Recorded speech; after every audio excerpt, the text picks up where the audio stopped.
Marcelo Montenegro es ministro de Economía y Finanzas Públicas, licenciado en Economía de la Universidad Mayor San Andrés, máster en Economía de la Universidad del Centro de los Estudios en Argentina. Fue analista en jefe de la Red de Análisis Fiscal, director de Estudios Tributarios, etcétera, presidente del directorio del Banco de Desarrollo, docente de la Universidad Mayor de San Andrés, escuela, la EMI, universidad privada, etcétera, etcétera, etcétera. Él es Marcelo Montenegro, nuestro ministro, el hombre que detrás de este crecimiento de promedio de 5 y algo por ciento anual. Así es, ministro. Efectivamente, Carlos, saludarte nuevamente. Estamos aquí en Santa Cruz, muy felices del recibimiento que hemos tenido. Quería mostrarles justamente este dato, Jimena y Carlos, del desempeño de la economía en los 4 primeros meses de este año y comparado con lo que pasó en ese mismo periodo 2020. Si vemos las cifras, enero-abril 2020, hubo una implosión, una caída, una variación negativa de 7,5%. Y en el mismo periodo de enero-abril 2021, un aumento de 5,3%. Pero cualitativamente, Jimena y Carlos, hay una diferencia. En el gobierno de facto, hubieron los 3 primeros meses, enero, febrero, marzo 2020, donde no había pandemia. No había pandemia. No había pandemia. Lo que pasa, Marcelo, perdón, el problema del gobierno de facto, el narco corrupto estado de facto que nos hicieron poner, es que no, para Bolivia no solo le llegó la pandemia, sino que le llegó la peste. Peste y pandemia. ¿Cuál fue la peste? Fue este gobierno de facto, este gobierno ladrón, corrupto, que quería vender, deshacer todo. Pero indudablemente que es una cooperación muy válida, porque en ese momento querían cambiar el modelo y, como diría el ministro de corte liberal, yo soy de corte liberal, no debería existir empresas públicas, no sé si te recuerdas, ministro. Exacto. Y hay que privatizar todo, y empezaron a cerrar todas las fábricas con la esperanza de que se puedan replicar la operación de la fábrica de cemento que se compró $1 millón y se vendió en 500. Estoy hablando de la fábrica del señor licenciado Samuel Doria Medina. Y si es mentira, que me meta a juicio. Es más, dijeron que vendieron en 300 millones para evadir 200 millones más de impuestos. Después, para terminar, dijeron, como en Bolivia no confío en los bancos, lo saco la plata al exterior. Gran pecado, señalado por la doctrina social de la Iglesia Católica, nacionales e internacionales, que hacen la riqueza de un pueblo y llevan la plata a otro. Efectivamente. 3 meses de gestión del primer trimestre de 2020, donde estaba muy mal manejada la economía. Ya se venía la economía con variación negativa el 2020. Y obviamente la pandemia, con una cuarentena muy mal administrada, generó esta implosión y una caída de 7,5%. Nosotros mostramos aquí que en enero-abril, Carlos y Jimena, de este año, la variación es positiva, y enero, febrero, marzo, abril con pandemia. Entonces, cuantitativa y cualitativamente es totalmente una mejora sustancial de la actividad económica. ¿Y qué sectores han sido los que han posibilitado este repunte?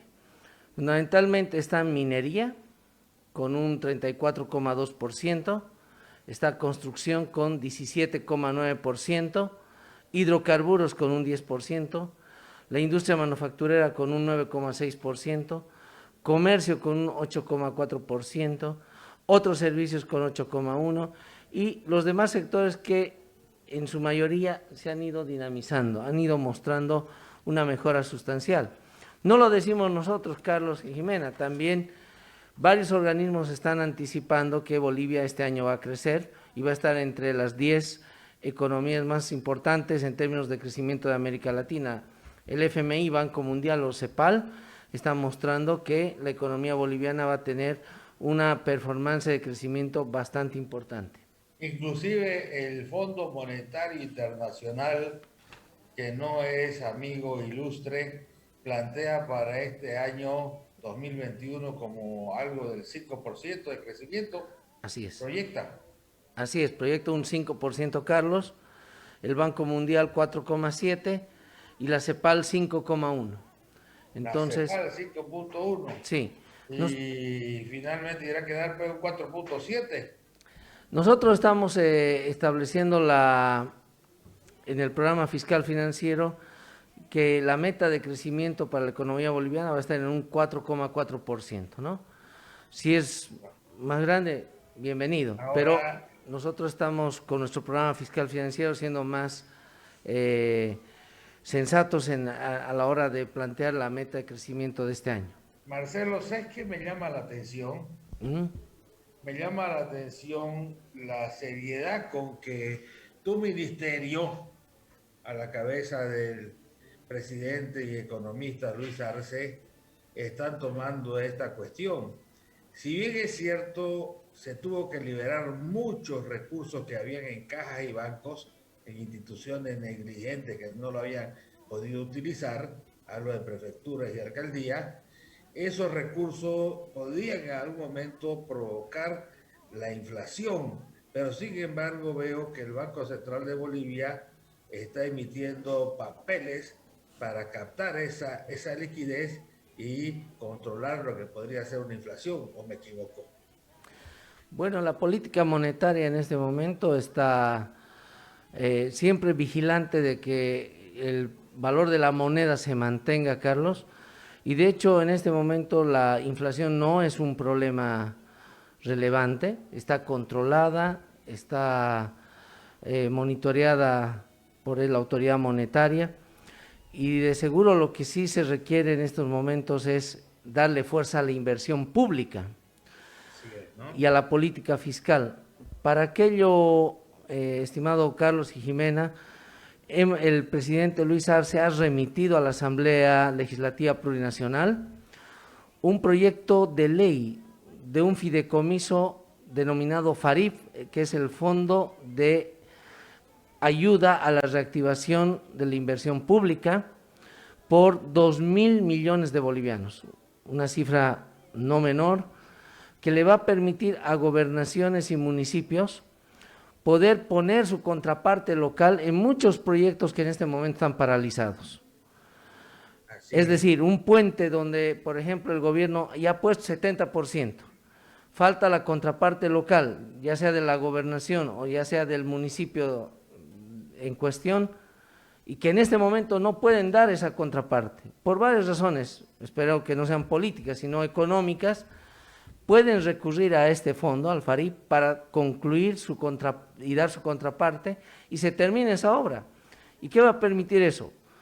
Mejora de transporte, fierro, cemento, pero lo más importante, empleo regional, empleo local.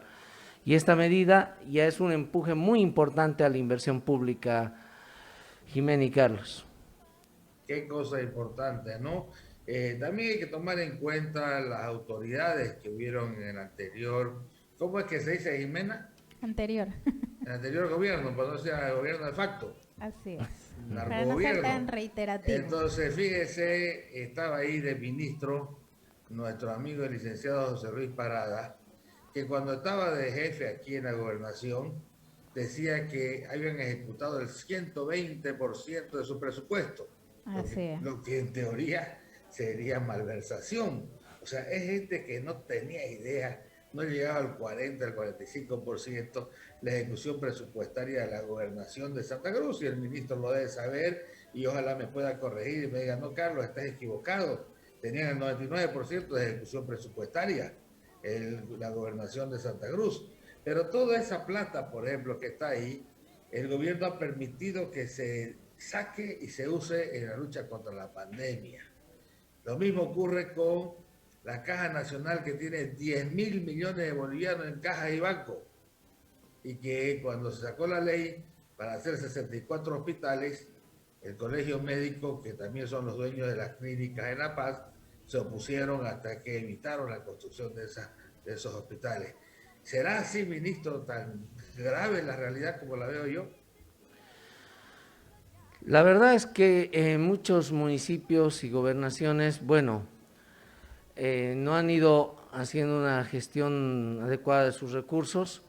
Eso lo tendrán que transparentar y revelar a la Contraloría General del Estado.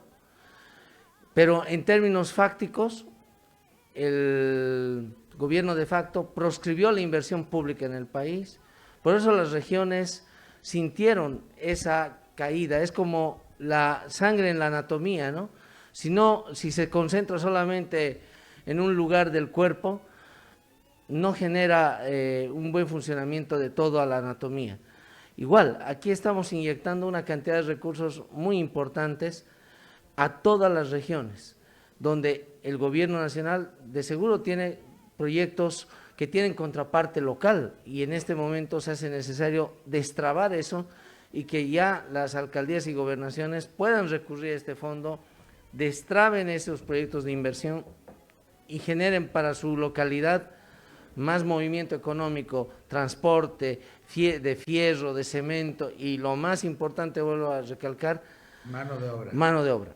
Ahora, otra de las problemáticas que se vio el año pasado o con la gestión anterior fue que varias empresas estatales fueron o cerradas o paralizadas en su construcción y eso ha perjudicado bastante porque, por ejemplo, en el tema de la planta de urea, ahora el gobierno tiene que pagar millones para su reactivación. 40 y tantos millones para reparar lo que quebraron. Así es. Lamentablemente paralizaron la planta de urea, quemaron una turbina y en su insensatez de tratar de ellos arreglar el problema, se metieron a hurgar la turbina y perdimos el seguro, ¿no? Seguro. Es como de una computadora uno quiere abrir, a ver, yo la voy a arreglar, pierde pues ahí el seguro, ¿no? Y el daño más grande es la producción perdida, 250 millones de dólares se calcula el daño económico de haber paralizado la planta de urea. ¿Cuánto iremos a hacer un cálculo de cuánto le costó a los bolivianos este gobierno de facto? Porque si nosotros vemos en la turbina de la fábrica de urea son más de 40 millones, si vemos en el préstamo frustrado irregular que quisieron meternos en el FMI, se tuvo que pagar 20 y tantos millones de dólares. En las otras cuestiones, realmente yo creo que van a tener que hacer una comisión de personas con muy buenas calculadoras para ver en cuánto nos ha metido, cuánto nos ha hecho perder este gobierno de facto, ¿no? No hablo de respiradora porque son bicocas. Exactamente. Se ha hecho un cálculo ya, y el año pasado algún matutino a nivel nacional sacó que más o menos todos estos empréstitos llegaban a una cuestión de 6,000 millones de dólares. Uno se pregunta, ¿dónde está esa cantidad de recursos para haber luchado efectivamente y de manera eficiente con resultados en la pandemia? Como tú bien decías, si por lo menos hubieran habido respiradores, hubieran habido avances en la negociación de las vacunas, porque muchos países el año pasado ya firmaron con las empresas proveedoras de vacunas anticipadamente, antes que salga obviamente la vacuna, ya la provisión de las mismas, entonces... Pero la respuesta, ¿dónde está esa plata? ¿Y dónde está esa plata? Exactamente. En los Panama Papers, porque lo que quisieron meter a Estados Unidos están los presos. Exactamente, entonces ha habido un despilfarro, un mal uso de los recursos y por eso el pueblo boliviano ha votado por otra opción, por una opción distinta, porque se han dado cuenta de que el mal manejo de la economía y el despilfarro no podían seguir adelante. Entonces, ahora nosotros estamos colocando este fondo, el FARIP, de 2,000 millones, pero también hay un fideicomiso, Carlos, muy importante, el fideicomiso Sí Bolivia, que permite sustituir importaciones a través de proyectos de producción de bienes finales que sustituyan estas importaciones o de insumos importados. Por decir, si un productor de zapato, de suelas de zapato puede proveer este insumo a los que hacen calzados aquí en Bolivia, puede acercarse al Banco de Desarrollo Productivo o al Banco Unión y solicitar un crédito al 0,5%. Nosotros ya hemos colocado hemos puesto a disposición más de 1.000 millones de bolivianos para que micro, pymes, mediana y gran empresa se puedan acercar. Hoy día una empresa grande puede acercarse y pedir un crédito de hasta 10 millones de dólares, Carlos, al medio por ciento. Al 0,5%, ni el 1%. O sea, ese es un incentivo importante, notable, para que los productores puedan empezar a producir cosas que aquí en Bolivia podemos hacer. Por ejemplo, los boratos, eso que es química básica, no es ninguna ciencia avanzada. Exportamos los boratos y nos devuelven en azulejos, nos devuelven en tinas, en bidets, en lavamanos, cuando eso se puede hacer muy bien aquí en Bolivia. Entonces necesitamos simplemente ese empuje, que alguien le diga, aquí están los recursos, señor, póngase a producir. Date cuenta, mi estimado Carlos Jiménez, en el Alto ya hay productores de estas camas para los hospitales, estas camas que tienen la ergonomía para que el paciente pueda ser atendido. O sea, hay iniciativa en Bolivia que hay que apoyarla y que el gobierno nacional lo está haciendo justamente con estos fideicomisos. Marcelo, estimado, celebro que el ministro de Economía se esté dando una gira, esté viniendo también acá por las provincias de Santa Cruz. Como diría Carlos Mesa, somos provincianos, dice, chip de provincianos, dice, porque ahora a la gente que quiere hacer daño al país, se le está acabando el discurso de la vacuna, que no iba a llegar, que mataba, que no iba a venir la segunda dosis del Sputnik, todo, que en primera dosis le ponían un chip, en la segunda dosis le recargaban crédito, todo eso. Entonces, como ya no pueden hacer más, ya como yo tengo una mesa de futurología y soy aprendiz de adivino, están diciendo, claro, te está yendo bien porque subió el petróleo, porque subió la soya, porque subieron los minerales, porque no sé qué y por no sé cuánto, pero en realidad nosotros si hubiéramos agarrado con esa plata haríamos 10 cosas mejores. La agarraron ellos en un año, hicieron, no 10, 100.000 cosas, pero no mejores, peores. Por eso celebro que el Supremo Gobierno haya tomado la decisión y el amigo ministro Marcelo Montenegro, se apegue a los medios para poder hablar sin intermediario con la población, informarla, para que cuando le lleguen estas historias de que la economía está maquillada, que todo es una mentira, que todo es falso, ya la gente se ría nomás simplemente, ¿no? Efectivamente, Carlos, es así. El anuncio que ha hecho el presidente hace 2 noches atrás con la llegada de 8.133.000 vacunas es un bálsamo de esperanza para que la economía tenga mayor certidumbre, pero depende también de que todos hagamos nuestro papel. El gobierno central ya está trayendo las vacunas, ya es hora que las gobernaciones, los municipios se pongan las pilas y también empecemos este proceso de vacunación. Ya no hay más excusas. Sí, porque tanto decían que no van a llegar las vacunas, nosotros vamos a comprar las vacunas. ¿Ya hace cuánto del decreto? Hace unas 3 semanas del decreto y hasta ahorita, ¿no? Ni una. Yo, por ejemplo, el bono contra el hambre lo tenía ahí en nuestro estudio. Yo siempre lo ofrecí para que el que me diga qué es lo que hace una asambleísta departamental, o qué hace la gobernación, o qué hacía el gobernador. Ahora empiezo a cobrar bono solo, renta dignidad este mes. He puesto mis 12 próximas renta dignidad para el alcalde que consiga que le vendan vacuna. Porque por más que ustedes le hayan dado el decreto, los países, los grandes laboratorios se ríen, pues. ¿Cómo van a estar negociando con 400 entes en Bolivia si se pueden hacerlo con uno? Es un chiste de toda gracia. Por si acaso esta imagen, por eso es que la tenemos sin sello, esta entrevista es libre, no tiene ninguna restricción, puede ser usada por cualquier medio como es lo que tenemos en este momento, decenas de canales en provincias, diferentes departamentos y centenares de radio que nos bajan la señal. Entonces, esa es la realidad, ministro. ¿Qué más vamos a hacer? ¿Qué más? ¿Qué otras buenas noticias tenés, ministro Marcelo Montenegro? Bueno, mostrarles que la tasa de desempleo en ese mismo orden, estimado Carlos, que alcanzó en julio 2020 una tasa muy grande de 11,6, no vista hace más de 4 décadas. Eso significa, en palabras simples, 400,000 personas que están sin empleo. Esa tasa de desempleo ahora ha disminuido a 7,6, 4 puntos porcentuales de descenso que están mostrando la recuperación de la economía. Gente que está siendo asimilada, está encontrando el empleo en el área de la construcción, el comercio y la manufactura, aproximadamente 130,000 personas que ya se están incorporando nuevamente al mercado laboral.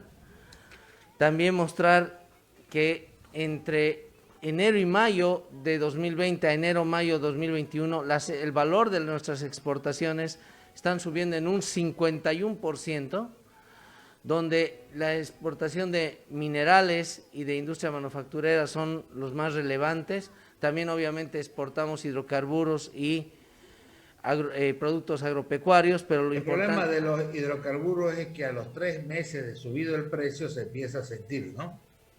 Sí, hay un rezago donde se empieza a sentir los beneficios, pero también hay que ser claros aquí que cuando sube el precio del petróleo nosotros también pagamos el subsidio del diésel. Claro, ahí hay que tener el balance adecuado, hay que ser serios en eso. Pero para cubrir eso también ya se viene el biodiesel. Está en la planta de biodiesel, claro. Perdón, Jimena, el subsidio fundamentalmente para el sector agropecuario es de más de 1.000 millones de dólares año. Sí, está en el orden más o menos de 800 millones, ¿no? 800 en el tema millones del diésel, sí. Por eso cuando el petróleo se desplomó, también el gobierno dejó de subsidiar y de gastar esos 800 o un poco más de millones que había, ¿no? Tuvieron en ese espacio suerte el gobierno de biodiesel. Y del biodiesel, yo mejor hablaría de rositas, ¿no? Que no sé por qué no lo hicieron. Y el biodiesel significa desmonte, chaqueado, calentamiento global, pero está bien que el biodiesel y etanol, digamos, además. Claro, pero ahí hay formas interesantes, Carlos, de poder gestionar estas plantas de biodiesel. A mí me llamó la atención porque Jimena es una activista por la ecología, por los animales, por los pescaditos, por los bejucos, digamos, ¿no? Que esté ahora apoyando al biodiesel. No, pero en comparación al petróleo es un poco menos dañino, menos nocivo. Sí, hay lugares, mira, Carlos y Jimena, donde puede crecer la jatropa, sí, ¿no? El piñón y otros elementos donde no vas a maltratar el medio ambiente y vas a poder obtener el aceite, ¿no? De esas plantas. Así no vas es. Pero, sí. Por ejemplo, ministro, a ver, ¿sí? En Cochabamba, usted, querido Marcelo, es cochabambino, paseño, orureño, cruceño. Paseño. ¿Dónde? ¿Cómo? Paseño, de La Paz. Yo pensé que usted era cruceño y como el Canva nace donde le da la gana, a usted le dio la gana de nacer en La Paz. Ya. Entonces, desde que yo tengo uso de razón, en Cochabamba había un anhelo, Misicuni.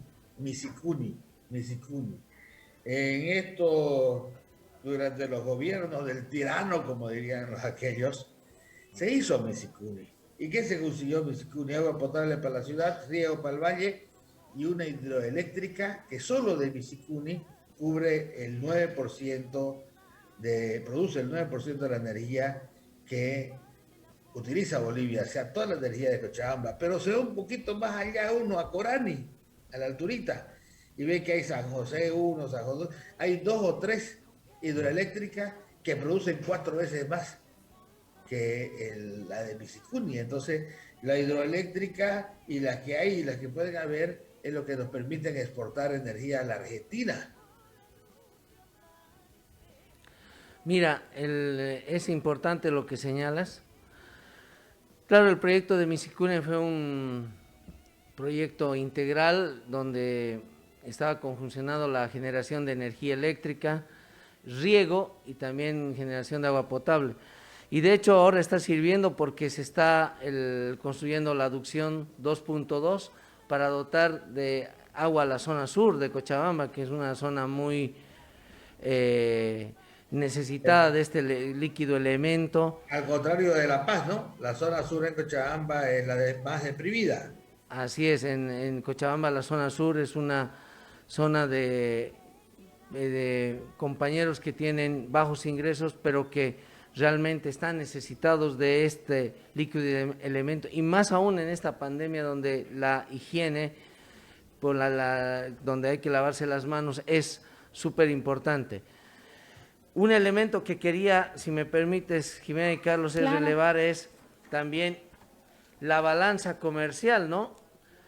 Claro. Porque estamos exportando, como bien te decía, en una mayor cuantía, y ahora la diferencia entre el volumen, entre el valor, perdón, de las exportaciones y el valor de las importaciones ya genera una brecha positiva. Es decir, en valor exportamos más de lo que importamos por 683 millones o 638 millones de dólares. Y eso es RIN, Eso va a las RIN, eso genera un ingreso de divisas, y ahí hay que notar que este dato es uno de los positivos después de 6 años donde se ha registrado una balanza comercial negativa. La última vez que registramos una balanza comercial positiva fue el 2014, ¿no? El 2014, ministro, y esto yo quiero explicarlo clarito, y si estoy equivocado, usted me corrige, porque aquí yo soy neófito. El 2014, bueno, en 2006 teníamos reserva de 1.600, 1.700 millones de dólares. En 2014 llegamos casi a los 15.000 millones de dólares.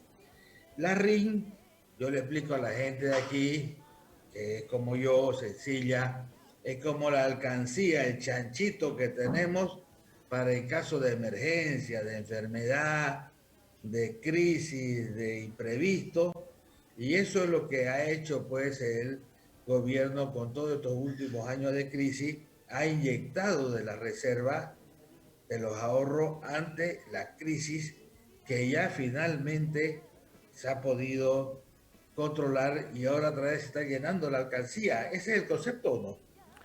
Sí, la idea es correcta en el sentido de que estas brechas comerciales positivas puedan ir generando, alimentando las reservas.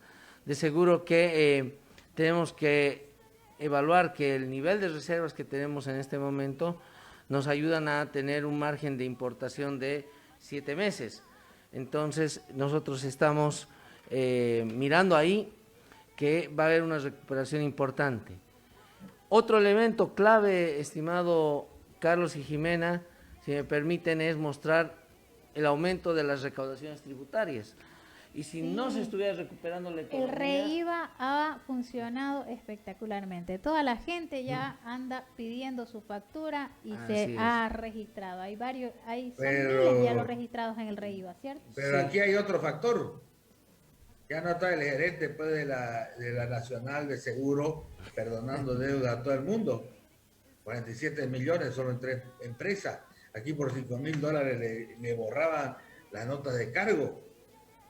Por si no sabe el ministro, ¿no? No sabemos qué es lo que ha ocurrido. Y ahí a media cuadra de los impuestos internos había un bufete contable que se dedicaban a matar deudas. Matacambios. Eso es, no, en el caso del Grupo Nacional, 47 millones de bolivianos en la Nacional y 2 empresas más no son del gobernador, porque el gobernador es Yesca, de los familiares del gobernador. Mira, Ha habido una flexibilización tributaria, una laxitud del año pasado en el gobierno de facto, que nos ha costado un sacrificio fiscal de más de 2.000 millones de bolivianos, que ahora con estas medidas del ERE-IVA, del reintegro en efectivo, ya se ha devuelto más de 1 millón de Y es que la gente, dólares, la gente incentivada justamente porque de lo que ellos gastan le llega a sus cuentas, está siendo como un agente más de impuestos. Ahora nada de no hay factura. Usted Yo me soy entrega la empleado factura comisionista porque, de impuestos nacionales. claro, Y he dado porque mi O sea, qué cuenta y me he inscrito en la computadora. Voy a revisar a ver si me ha llegado, pero a mí el Estado me devuelve el 5% de lo que yo compro con factura. Así es. así es, exactamente.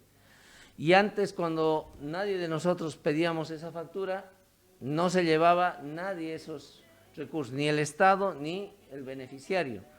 Entonces, son elementos que están mostrando esta recuperación. Y a nivel agregado en las recaudaciones, Carlos y Jimena, hemos pasado de 16.000 millones de bolivianos enero-mayo 2020 a 21.426 millones de bolivianos enero-mayo 2021, un incremento del 30% de las recaudaciones. Si la economía no se estaría recuperando, pues no estaríamos con estos niveles de recuperación en las recaudaciones. Vemos varios indicadores en la economía: caída del desempleo, aumento de la producción, aumento de los ingresos. hay superávit comercial. Hay superávit Está comercial. hablando de 600 millones, ¿no? 638 millones de dólares, estimado Carlos, de superávit comercial. Entonces, Hay vamos algo que en yo el tema quiero... Diga, doctor. No, adelante la dama. En el tema de los impuestos también se ha superado con mucho la recaudación del impuesto a la grande fortuna. Así es, ya tenemos 240.1 millones de bolivianos, se ha superado la meta inicial que era 100 millones de bolivianos, y todavía hay gente que no ha declarado, y es importante que Yo lo conozco haga. a varios que tienen sus fortunas ocultas. El problema que voy a hacer una pregunta, pero retórica, porque no espero ninguna respuesta. ¿Por qué con el impuesto a las grandes fortunas los verdaderamente ricos no se quejaron y los yescas gritaron como si fueran ellos los que fueran a pagar? Pero de todas maneras ese es un tema que se llama desclasado. Lo que yo quería hablar era de la transformación de nuestras reservas, de la moneda de dólar a oro. ¿Cuál es su opinión, querido ministro Marcelo Montenegro? A ver, en primer término, nuestras reservas internacionales están compuestas de divisas y de oro. El oro tiene como activo internacional fluctuación en el mercado internacional. Hace un mes estaba en $1.900 la onza Troy, hoy está en 1.776 $1.776 la onza Troy, o sea, tiene una volatilidad que afecta este valor de las reservas. Tenemos 43 toneladas en este momento en nuestras bóvedas del BCB, y es importante gestionar de manera adecuada. Por eso se ha planteado... Pero en los últimos 15 años pues ha subido, ¿no? El valor, sí, ha subido el valor de estas reservas, pero también, como te estoy mostrando, ha tenido una abrupta disminución. Entonces, ¿qué se hace? ¿Qué hacen los bancos centrales en todas partes del mundo? Lo que hacen es gestionar de una mejor manera estos recursos. Por ejemplo, en este momento en que el precio del oro está más bajo, sería bueno comprar producción nacional de oro, ponerlas en las reservas internacionales, y cuando haya una recuperación, obviamente, de esta cotización, nos va a aumentar el valor de las reservas. En el caso de que vuelvan a caer, ¿qué le va a permitir al Banco Central? Usar los instrumentos financieros de cobertura para que no baje el valor patrimonial de las reservas. Eso es lo que hacen todos los bancos centrales, y en muchos analistas han coincidido que esta medida es una medida adecuada e inteligente. ¿Para qué? para gestionar de mejor manera nuestros activos internacionales. Como tú decías, es el chanchito, ¿no? Entonces, no debemos permitir que baje patrimonialmente el valor de nuestras reservas internacionales. Y no podemos apostar mucho en el dólar, porque el dólar está en este momento, puede estar en entredicho. Hay otras potencias económicas como la China, Rusia, otras emergentes como la India, y no sabemos en cuánto va a terminar el dólar. En cambio, el oro va a ser oro nomás en todos lados, ¿no? No tiene la cara de Benjamin Franklin ni de no sé quién, ¿no? Entonces, es otra cuestión que nos permite una mayor soberanía para no depender de un solo bloque o de ningún bloque. Así es. Ahora, otra de las propuestas que había para reactivar o para las reservas era colocar 3.000 millones en bonos. Bueno, no, esa no era una acción para mejorar las reservas. Era para quitar la liquidez. Era Claro, para es un quitarle medio de liquidez. financiamiento, ¿no? Bueno, eso se tiene gestionado y obviamente les explico, esta gestión de salir a los mercados internacionales no es soplar botellas, Me requiere imagino. contratar una firma De abogados. allá en las plazas financieras donde te hacen el due diligence de la economía, cómo está. Luego los bancos inversores especializados en Antes del 2008 era la Merrill Lynch. Merrill Lynch, sí.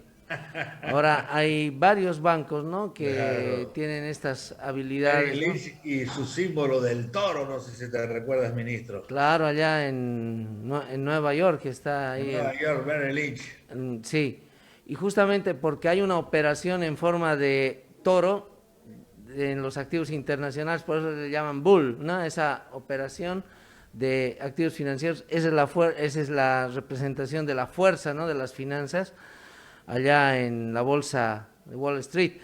Y el due diligence para aquí, para mi paisano, es cuando se analiza con profundidad la economía de una empresa, de un país, tanto de los de afuera como los de adentro, para ver que sea verdad lo que se dice, ¿no? Así es, una inspección a profundidad, como dicen, a calzón quitado, qué está pasando con esa economía.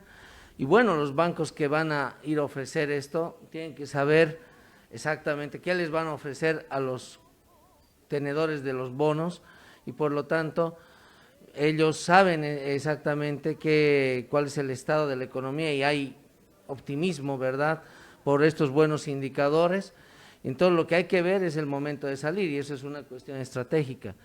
No se puede decir, el lunes salimos, ¿no? Eso no, ya de esa forma ya se cae la sorpresa, ¿no? Felicidades, ministro, felicidades, Marcelo, porque ahora que ya se está acabando la telenovela, el culebrón de las vacunas, todos los misiles estarán apuntados hacia el sector económico y lo que es más grave, con verdades, medias verdades y mentiras absolutas.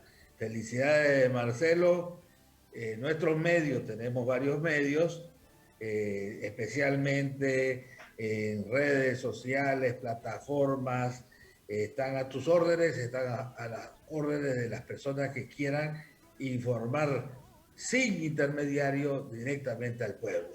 Bienvenido, ojalá tengamos con frecuentes entrevistas para que puedas llegar, porque vas a ser, como dicen los gringos, ¿no? El nuevo target, dicen, el nuevo objetivo, el nuevo algo, como dicen los brasileños, ¿no? Entonces, Así como es. se acabó ya chisme, ya no da más el tema de la vacuna, ahora van a empezar con la economía, que está maquillada, que está bien porque subió no sé qué, el mineral, subió la soya, subió no sé cuánto. Entonces ahora es el momento de que el gladiador sea el ministro de Economía. Muchas gracias, Carlos, Jimena. Y sí, vamos a estar retornando y volviendo continuamente aquí a Santa Cruz y obviamente a la Estrella del Oriente para ir informando de estos números. Y como bien tú decías, se acabaron las excusas, es hora de vacunarnos, de generar impulso de certidumbre, y están las 8.133.000 dosis ya aseguradas para que empecemos luego ya a hablar, como tú bien decías, de Adicionales economía. a la que ya se compró. A la que No, llega. las comprometidas, las que anunció el presidente, porque ya 4 millones Y la se han buena comprado. noticia que nos dio la pandemia es que podemos hacer las entrevistas a través del Zoom. Así es, también hay Además, esa Esa es la buena posibilidad noticia. tecnológica y más segura, pero yo siempre digo, me gusta más lo presencial, soy un no, poquito no se le, de no, la antigua generación, pero estos son Entonces medios tecnológicos importantes. hay que Claro. llegar más temprano porque tenemos en ese set tenemos un programa de ayuda social a los pobres y a las mujeres de hace más de 6 años. Ya vamos resolviendo 25.000 casos con un programa solidario, jurídico y gratuito. Entonces ojalá la próxima vez vengas, pues, hermano ministro, más temprano para poder participar con gente. Ok, muy bien, gracias por la Ministro, invitación. Vamos a agendar esa tarea también de escuchar a la población. tengo entendido que tiene reuniones pactadas con varios sectores. ¿Con qué sectores se va a estar reuniendo?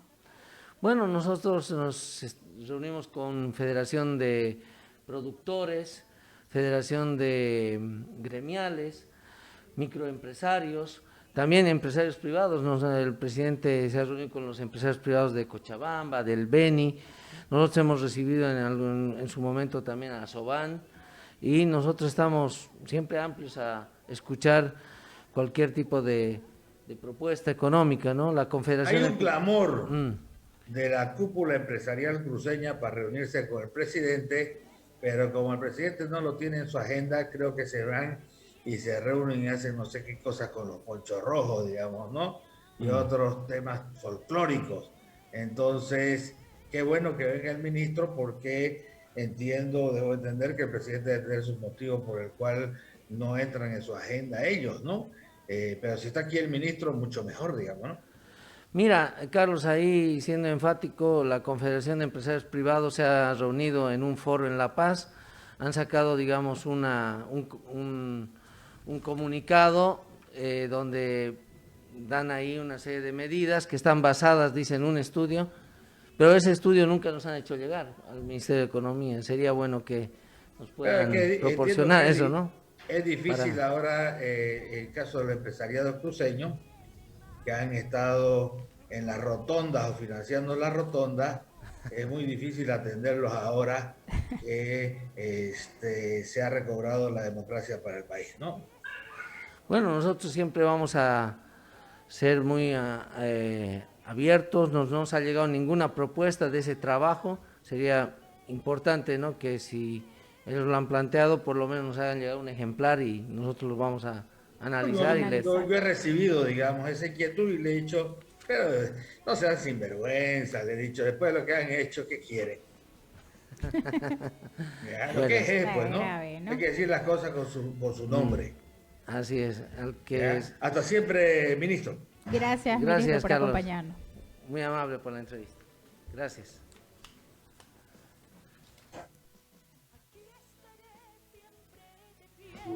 ¿Qué?